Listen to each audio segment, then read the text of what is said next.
బ్రహ్మగారు కూడా ఆయన ఆయుష్ 100 సంవత్సరాలే.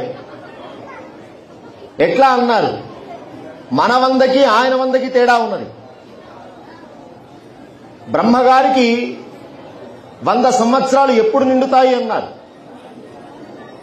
17,29,028 సంవత్సరాలు కృతయుగం, 12,96,000 సంవత్సరాలు త్రేతాయుగం, 8,64,000 సంవత్సరాలు ద్వాపరయుగం, 4,32,000 సంవత్సరాలు కలియుగం.